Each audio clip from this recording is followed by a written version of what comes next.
नमस्कार दोस्तों। बाबा साहेब अंबेडकर और महात्मा गांधी दो बड़े महान जाने माने फ्रीडम फाइटर्स देश के। लेकिन क्या आप जानते हैं दोनों के बीच में बहुत मतभेद हुआ था। बहुत सी डिसएग्रीमेंट्स थी, चर्चा हुई थी कास्ट के इशू पर, कौन यहां पर सही था और कौन गलत था। डॉक्टर भीमराव अंबेडकर की, जिन्हें हम पॉपुलर मैन बाबा साहब अंबेडकर कहकर बुलाते हैं। तो जैसा मैंने भगत सिंह के वीडियो में बताया था, आज की वीडियो में मैं बाबा साहब अंबेडकर की आइडियोलॉजी को आपके सामने पेश करना चाहूंगा। बाबा साहेब अंबेडकर के बारे में संपूर्ण जानकारी दूंगा। बस आपसे दरख्वास्त है, इस वीडियो को पूरा देखें। इस चैनल पर आपके लिए रोजाना बाबा साहब के जीवन से जुड़ी वीडियो लेकर आता रहता हूं। बाबा साहब अंबेडकर को मानने वाले लोग चैनल को सब्सक्राइब कर ले। तो चलिए शुरू करते हैं इस वीडियो को।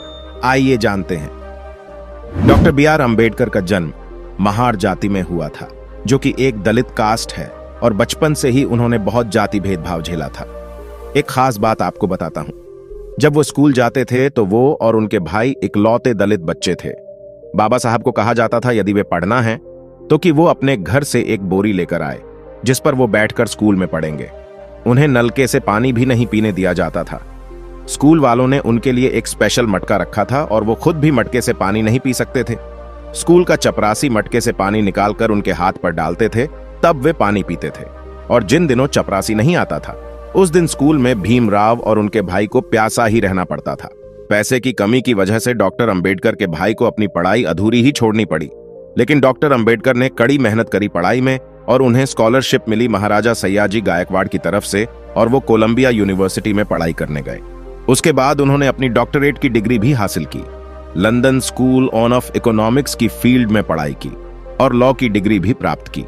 इस लेवल तक एजुकेशन मिलने के बाद जब बाबा साहब अंबेडकर भारत लौटे तो उन्होंने देखा, जब वो विदेश में पढ़ाई करने गए थे उस समय दलितों को जो दशा थी वो आज भी बरकरार थी। इस पर बाबा साहब अंबेडकर को सख्त नफरत थी। इस हद तक नफरत थी कि वो न सिर्फ हिंदू लोगों को गलत ठहराते थे, अंबेडकर ने न सिर्फ ठोस सवाल उठाए हैं, बल्कि हिंदुइज्म पर भी उन्होंने संस्कृत पढ़ी और उन्होंने वेदास को एक वर्थलेस सेट ऑफ बुक्स बताया। उनका मानना था जब तक कास्ट रहेंगी तब तक एक आउटकास्ट रहेगा। तो वो न सिर्फ कास्टिज्म के अगेंस्ट थे, बल्कि वो कंप्लीट सनहाइलेशन चाहते थे। कास्ट की दूसरी तरफ महात्मा गांधी एक रिलीजियस हिंदू थे। उनकी ज्यादातर प्रिंसिपल्स और स्ट्रैटेजीज धर्म से आती थीं। इनफैक्ट वो गीता को अपनी स्पिरिचुअल डिक्शनरी भी मानते थे, और सही मायनों में रिलीजियस होने के नाते वो बाकी धर्मों को रिस्पेक्ट भी करते थे और कम्युनल हार्मोनी की तरफ काम भी करते थे। तो बड़ी ऑब्वियस सी बात है, कोई भी इतना रिलीजियस इंसान अपने रिलीजन पर सवाल नहीं उठाएगा। इसलिए गांधी जी के जो व्यूज थे, शुरुआत में एटलिस्ट कह सकते हो, वो काफी ऑर्थोडॉक्स थे। इनका मानना था कि कास्ट हिंदुइज्म का एक फंडामेंटल हिस्सा है, जो 4 वर्णों का सिस्टम है। इनका मानना था कि वो नेचुरल है और एसेंशियल है, लेकिन एट के सम टाइम वो इक्वल स्टेटस के है। ऐसा नहीं है कि एक वर्णा दूसरे के ऊपर रखा जाएगा और आपके सम टाइम। इनका मानना था कि अनटचेबिलिटी हिंदुइज्म का पार्ट नहीं है। अनटचेबिलिटी एक पाप है, एक सीन है हिंदुओं के लिए। इसी रीजन से 1132 में उन्होंने ऑल इंडिया अनटचेबिलिटी लीग की भी फाउंडेशन करी थी, जिसे बाद में नेम कर दिया गया था। हरिजन सेवक संघ में 1124 में इन्होंने केरला के डिस्ट्रिक्ट में ग्रेवी लॉन्च की थी, जहां पर दलितों को डिस्क्रिमिनेट किया जा रहा था, जिसमें बड़े बड़े सोशल रिफॉर्मर जैसे कि पेरियार ने भी पार्टिसिपेट किया था। तो यहां पर आप एक बड़ा क्लियर डिफरेंस देख सकते हो। दोस्तों, डॉक्टर अंबेडकर की सोच में और गांधी जी की सोच में, गांधी जी के जो व्यूज थे शुरुआत में वो काफी प्रॉब्लमैटिक कह सकते हैं। उन्हें काफी अनऑर्थोडॉक्स और कंजर्वेटिव थे, इस हद तक कि वो कास्टिज्म के अगेंस्ट ओपनली नहीं बोलते थे। और 1120 इसमें तो उन्होंने पब्लिकली कहा था कि वो इंटर मैरिज और इंटर डाइनिंग को सपोर्ट नहीं करते। मैंने कभी किसी मुस्लिम या ईसाई के साथ लड़ाई नहीं की, लेकिन इतने सालों में मैंने कभी किसी मुस्लिम या ऐसा ही परिवार से फल के अलावा कुछ नहीं खाया।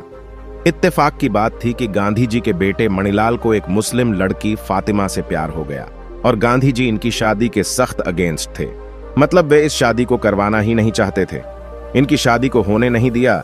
लेकिन 1927 में एक बार फिर से उनके दूसरे बेटे देवदास एक लक्ष्मी नाम की लड़की से शादी करना चाहते थे, और गांधी जी इसके भी अगेंस्ट थे, क्योंकि वो सेम कास्ट से बिलोंग नहीं करती थी। बनिया ब्राह्मण की शादी गांधी जी सपोर्ट नहीं करना चाहते थे। लेकिन यह बात सफेद झूठ होगी अगर आगे की कहानी मैं आपको ना बताऊं तो, क्योंकि वक्त के साथ साथ गांधी जी की जो सोच थी और प्रोग्रेसिव बनती चली गई।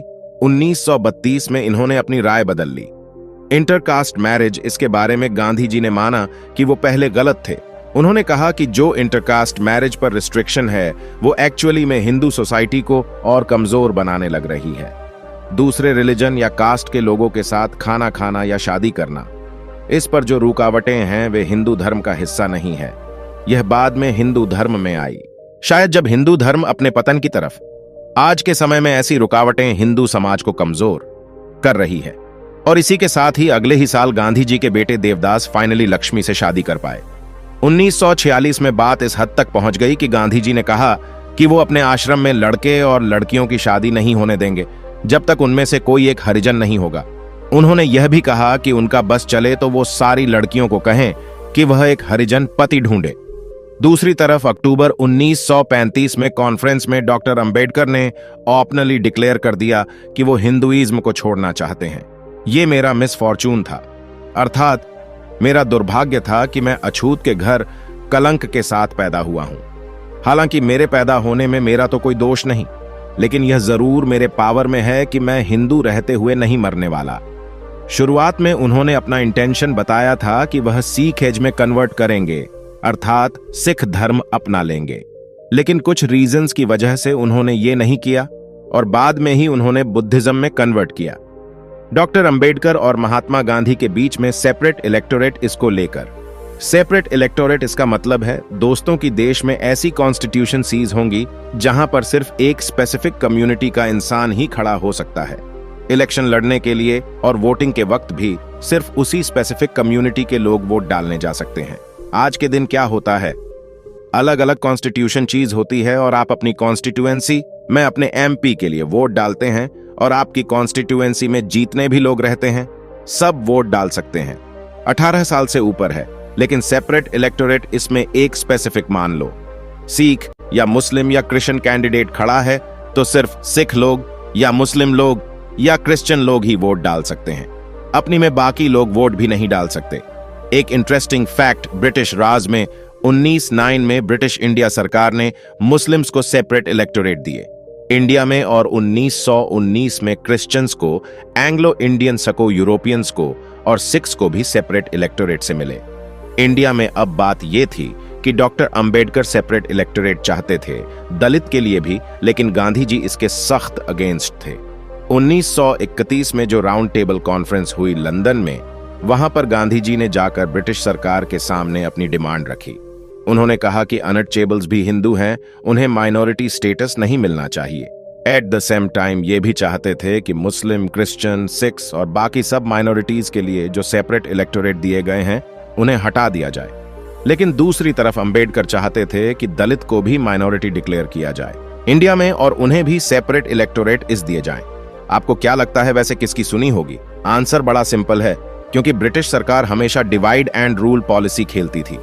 1932 में British prime minister Ramsay McDonald ने एक कम्युनल अवार्ड अनाउंस किया, और न सिर्फ इन्होंने ये कहा कि जो माइनॉरिटीज के लिए सेपरेट इलेक्टोरेट से मिले हुए हैं वो रिटेन रहेंगे, वहीं रहेंगे, वो हटाए नहीं जाएंगे, बल्कि उन्होंने ये भी कहा कि दलित अब एक सेपरेट माइनॉरिटी कैटेगरी बनेगी और दलितों को भी अब सेपरेट इलेक्टोरेट इस दिए जाएंगे। और गांधी जी को यह बात बिल्कुल भी पसंद नहीं आई। गांधी जी का मानना था कि किसी भी टाइप के सेपरेट इलेक्टोरेट से देश यूनाइटेड नहीं रह पाएगा, और वो अपनी जान भी कुर्बान करने के लिए तैयार थे। इस चीज को लेकर इसीलिए गांधी जी बैठ गए। एक फास्ट पर डॉक्टर अंबेडकर पर बहुत प्रेशर था। इस चीज को लेकर एक तरफ वो अपनी मनवाना चाहते थे, लेकिन दूसरी तरफ वो देख रहे थे कि अगर गांधी जी को सही में कुछ हो जाता है तो इससे दलितों की इमेज भी खराब हो सकती है। तो डॉक्टर अंबेडकर और महात्मा गांधी ने एक हिस्टोरिक समझौता किया यहां पर, जिसका नाम है पूना पैक्ट। अपने स्कूल की किताबों में पढ़ा होगा। डॉक्टर अंबेडकर और गांधी जी ने एक समझौता किया। दोनों अपनी पोजीशन से एक स्टेप नीचे उतरे और जॉइंट इलेक्टोरेट करने का फैसला किया। बेसिकली ऐसी कॉन्स्टिट्यूशन सील जहां पर जो इलेक्ट्रिक पॉलिटिशियन होगा वो एक स्पेसिफिक माइनॉरिटी कम्युनिटी से बिलोंग करेगा। लेकिन जब वोट डालने की बात आएगी तो सारे लोग, जो सारे वोटर्स उस कॉन्स्टिट्यूएंसी में रहते हैं, वो सब वोट डाल सकते हैं। ऐसा नहीं हुआ कि सिर्फ एक कम्युनिटी ही वोट डाल सकती है। डॉक्टर अंबेडकर ने गांधी जी को कन्विंस की अपनी डिमांड को लेकर। उन्हें चिंता थी कि अगर जॉन टिकटोरेट्स होंगे तो वो जो मेजॉरिटी कम्युनिटी है वो अपना कोई एक पपेट दलित कैंडिडेट खड़ा कर देगी। उसे जिताने के लिए, कोई इस प्रॉब्लम को अवॉइड करने के लिए गांधी जी और डॉक्टर अंबेडकर दोनों ने कहा कि हम एक प्री इलेक्शन करेंगे जिसमें कि सिर्फ दलित वोट कर पाएंगे और दलित कुछ 4 कैंडिडेट्स को चुनेंगे और फिर उन 4 कैंडिडेट्स में से एक कैंडिडेट को चुना जाएगा।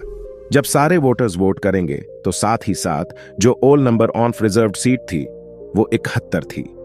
डॉक्टर अंबेडकर ने गांधी जी को कन्विंस किया कि इसे बढ़ा दिया जाए 148 तक। अब अगर पॉलिटिकल एजेंडा को छोड़कर अगर हम सोशल रिफॉर्म मूवमेंट की बात करें तो वहां पर एक बहुत बड़ा कंट्रीब्यूशन रहा है। डॉक्टर अंबेडकर का उनकी स्ट्रैटेजी बड़ी सिंपल थी, एजुकेट और ऑर्गेनाइज्ड। इसका एक बहुत बड़ा एग्जाम्पल है 1927 की महाड़ सत्याग्रह, महाराष्ट्र में एक है महाड़, जहां पर ये अपने ढेरों फॉलोअर्स के साथ एक टैंक में पानी पीने गए। बड़ी सिंपल सी बात लगती है, लेकिन बहुत से अपर कास्ट हिंदू उस वक्त इसके सख्त अगेंस्ट थे। एक ऑलमोस्ट राइट जैसी सिचुएशन क्रिएट हो गई थी, बीच में पुलिस को इंटरफेयर करने आना पड़ा था और इन्हीं हिंदुओं ने बाद में उस वाटर टैंक को प्यूरिफाई करने के लिए उसमें कुछ दूध, दही जैसी चीजें भी डाली थी। 25 दिसंबर को डॉक्टर अंबेडकर और उनके ढेरों मानने वाले ने एक कैंपेन भी जारी की, मनुस्मृति को जलाने की। मनुस्मृति एक एंशिएंट हिंदू टैक्स है जहां पर कास्ट के रूल्स लिखे गए और ये जिस दिन इन्होंने ये किया उसे मनुस्मृति दिवस करके मनाया जाता है। एक और इनकी बड़ी फेमस मूवमेंट रही थी नासिक में कालाराम टेम्पल में, जिस मंदिर में दलितों को अंदर घुसने नहीं देते थे, तो उन्होंने मार्च करी थी, एक प्रोसेशन मार्च करी थी। इसके अगेंस्ट फ्रेंच रेवोल्यूशन के आइडिया से भी बहुत इंस्पायर्ड थे। लिबर्टी, इक्वलिटी और फ्रेटर्निटी, ना सिर्फ इन चीजों को कॉन्स्टिट्यूशन में उन्होंने मेंशन किया बल्कि प्रेम बल में भी लिखा है और इन्हीं का मेंशन उन्होंने मां हर सत्याग्रह में भी किया था। ये केवल पीने के पानी के लिए नहीं, पानी पीकर हमें ज्यादा कुछ नहीं मिलने वाला, हम लड़ रहे हैं पानी पीने के अधिकार के लिए। लेकिन ये लड़ाई केवल हमारे ह्यूमन राइट्स की लड़ाई भी नहीं। हमारा मकसद फ्रेंच क्रांति से कम नहीं, ये क्रांति हुई थी सोसाइटी के रिकॉन्स्ट्रक्शन के लिए। जो पुरानी सोसाइटी थी फ्यूडल इनइक्वालिटी पर बेस्ट, उसको इरेडिकेट करने के लिए इन टोकरी at a new society which is best on an liberty, equality, fraternity. हम इन सारे आइडल्स को फॉर ग्रांटेड लेकर चलते हैं अक्सर, लेकिन भूलिए मत दोस्तों, ये जो चीजें हैं ये कौन से? ऐसा नहीं है कि हर कंट्री ये कॉन्स्टिट्यूशन में हमेशा से ही रही है। अमेरिका जैसे देश को ही देख लीजिए, जब उनका कॉन्स्टिट्यूशन लिखा गया था तो उसमें इक्वालिटी नहीं थी, ना ही उनमें ब्लैक्स के लिए इक्वल राइट्स थे, औरतों के लिए वोटिंग का राइट था। तकरीबन 75 साल लगे अमेरिका को अपने कॉन्स्टिट्यूशन में ये ऐड करने में किसको अबॉलिश किया जाए। एक और बहुत बड़ी अचीवमेंट डॉक्टर अंबेडकर की रही है। पंडित जवाहरलाल नेहरू के साथ मिलकर हिंदू कोड बिल लाने में ये हिंदू औरतों के लिए काफी प्रोग्रेसिव कदम है जो उनकी सुरक्षा करने में मदद करता है। अनफॉर्चुनेटली उस टाइम पर यह बाकी धर्मों के लिए नहीं आ पाया 10 सिचुएशन की वजह से, लेकिन यूनिफॉर्म सिविल कोड जिसकी बात करी जाती है, उम्मीद है कि ऐसे ही प्रोग्रेसिव रिफॉर्म्स वो हर धर्म में लायक। आज के दिन दोस्तों, हम में से हर कोई डॉक्टर अंबेडकर के आइडियाज से, आइडियोलॉजी से बहुत कुछ सीख सकता है। अगर हम उन्हें सही मायने में ट्रिब्यूट देना चाहते हैं तो हमें ये लिबर्टी, इक्वलिटी और फ्रेटर्निटी की प्रिंसिपल्स ग्राउंड पर सही मायनों में इंप्लीमेंट करनी पड़ेगी, क्योंकि हम सब जानते हैं कि ग्राउंड पर ये आज के दिन भी नहीं दिखती है। हम सब जानते हैं कि आज के दिन भी कास्टिज्म कितना ज्यादा देखने को मिलता है और इंटरकास्ट और इंटर रिलीजियस मैरिज से लोग आज के दिन भी कितना दूर भागते हैं। ये तो एक ऐसी चीज है जिस पर गांधी जी और डॉक्टर अंबेडकर फाइनली एक दूसरे से अग्री करते थे कि हमें सोसाइटी को और यूनाइटेड बनाना है, देश को और यूनाइटेड बनाना है, तो हमें intercaste marriages, inter religious marriage को प्रमोट करना पड़ेगा। उम्मीद करता हूं आपको यह वीडियो इंफॉर्मेटिव लगा होगा। पसंद आया? वीडियो को शेयर कीजिए और आप अपनी राय नीचे कमेंट्स में लिखकर बताइए। मिलते हैं अगले वीडियो में। बहुत बहुत धन्यवाद दोस्तों। आज की वीडियो में बस इतना ही। इस चैनल पर मैं सिर्फ बाबा साहेब के जीवन से जुड़ी छोटी बड़ी सभी जानकारी लेकर आता रहता हूं। यदि आप बाबा साहब को पसंद करते हो और इनके बारे में और अधिक जानना चाहते हो तो हमारे अंबेडकर साहेब जी यूट्यूब चैनल को सब्सक्राइब कर ले। वीडियो को पूरा देखने के लिए धन्यवाद। आपका दिन शुभ हो।